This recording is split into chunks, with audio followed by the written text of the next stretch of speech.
இந்த கனவா மீன்ல இப்படி கூட ஃப்ரை செய்யலாமான்னு யோசிப்பீங்க. அந்த அளவுக்கு டிஃப்ரெண்டான ஃப்ரை தான். ஒரு செம டேஸ்ட்ல கனவா வறுவல் எப்படி செய்யலான்னு பார்க்கலாம். அதுக்கு ஃபர்ஸ்ட் கனவைய நல்லா கிளீன் பண்ணி எடுத்துக்கலாம். இது கூடவே கொஞ்சம் மிளகாய் பொடி, மஞ்சள் பொடி, உப்பு, ஆஃப் லெமன், மிளகு பொடி இதெல்லாம் போட்டு நல்லா மிக்ஸ் பண்ணி மேக்னேட் பண்ணி ஃப்ரிட்ஜில் ஆஃப் அன் அவர் அப்படியே வச்சுக்கலாம். இது ஒரு பக்கம் வெயிட்டீஸ்ல தனியா ஒரு பக்கம் இருக்கட்டும். இப்போ இதுக்கான ஒரு ஸ்டஃபிங்கை நம்ம ரெடி பண்ணிக்கலாம். இப்போ ஒரு கடாய் எடுத்துக்கோங்க. அந்த கடாயில கொஞ்சமா தேங்காய் எண்ணெய், சின்னதாக கட் பண்ண உள்ளி, உப்பு இதெல்லாம் போட்டு நல்லா மிக்ஸ் பண்ணிக்கிட்டு இதுக்கான ஒரு மசாலா ஐட்டத்தை போட்டுக்கலாம். அதுல 1 டீஸ்பூன் மிளகாய் பொடி, தனியா பொடி, மிளகு பொடி, கரம் மசாலா, மஞ்சள், உப்பு, ஜீரகம் இதெல்லாம் சேர்த்து நல்லா வதக்கி விட்டுக்கலாம்.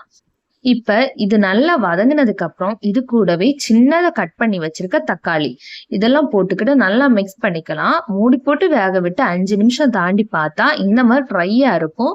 இதுல நம்ம கனவைய நல்லா கிளீன் பண்ணி வச்சிருக்க கனவை அதுல உள்ள தலையும் 2 பீஸ் உடம்பும் சின்னதாட்டு கட் பண்ணி இது கூடவே மிக்ஸ் பண்ணிக்கலாம். இப்ப பாருங்க இந்த அளவு வதங்கினதுக்கு அப்புறம் இதுல நம்ம மூடி போட்டு வேக விட்டு எண்ணெயும் தண்ணியும் தனியா பிரிஞ்சு வரும்.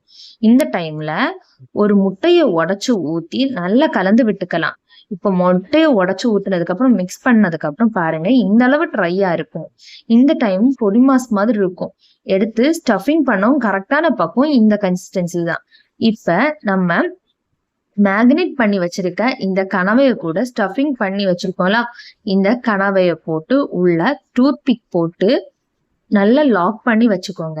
இப்ப ஒரு கடாயில கொஞ்சமா தேங்காய் எண்ணெய் போட்டுக்கிட்டு நம்ம ஸ்டஃப் பண்ணி வச்சிருக்க இந்த கனவையை போட்டு நல்லா ஃப்ரை பண்ணி எடுத்துக்கோங்க.